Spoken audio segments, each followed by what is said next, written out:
Now, making the front pages this morning, reports that Queen Camilla once fought off a sexual assault when she was a teenager. The revelation comes from a new book. Royal editor Russell Myers joins us now. As you can imagine, Russell, lovely to see you. This has generated a lot of interest. The book has generally, but this particular story. Yes, very much so. Good morning, Lorraine. Well, a new book by the former royal correspondent at the Times, Valentine Lowe, wrote a fantastic book a couple of years ago called Courtiers, which caused quite a stir as well. But this line specifically is really, really interesting. He details how Queen Camilla, when she was about 16 or 17, so it would have been the early 60s, was the victim of a sexual assault and fought off her attacker on a train to Paddington in London by taking off her shoe and smacking the attacker with the heel. And she relayed this story to former Prime Minister Boris Johnson. And in part of Valentine's book, he's spoken to nearly 100 people, including former politicians, civil servants, people from the royal household. And I think it gives you a real sort of indication of why Queen Camilla took on the role of a domestic violence campaigner. She's really sort of tapped into this scene. And we saw her fantastic documentary last year on ITV talking to victims of domestic violence and sexual assault. And it really has become a pillar of her work over the last couple of years. And I think, you know, talking about the bravery of victims as she did in that fantastic documentary, you know, maybe she really did have some knowledge herself of the situation. No, absolutely. The book is a really interesting one because it also claims that the late Queen was a Remainer. She wanted Britain to stay in Europe.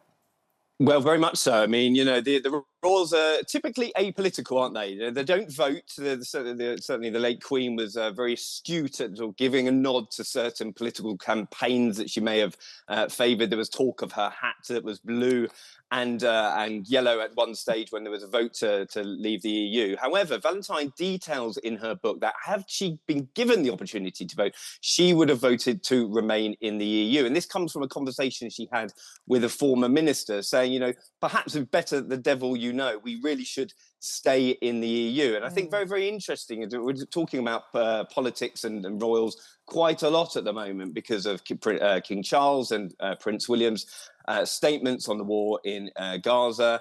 And when it came to the Queen, she was very, very sort of kept her cards close to her chest, a little bit more than the younger generation. But a very, very interesting line in this book as well. Fascinating. Can you imagine if she had actually come out and said that publicly? That would have changed a lot. We would have been in a very different place, I think. It's fascinating. Here we go again, déjà vu. Prince Andrew back in the headlines, and none of it is very good for him.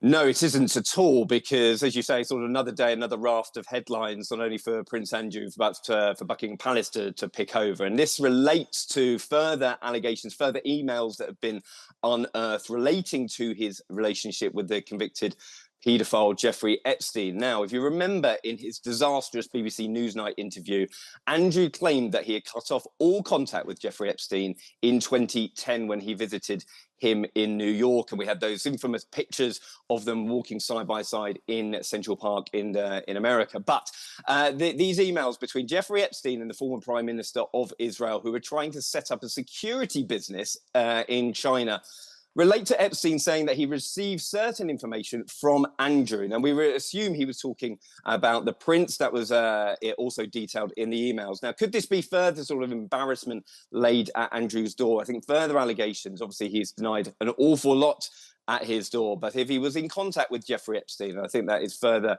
allegations that he will have to face very, very uncomfortably indeed. It just gets worse and worse, doesn't it? The tragic Virginia Giuffre, who's no longer with us, but we know that she has written a book. She'd written a book before she died. And again, that is not going to be comfortable reading for anyone associated with Epstein, particularly Prince Andrew.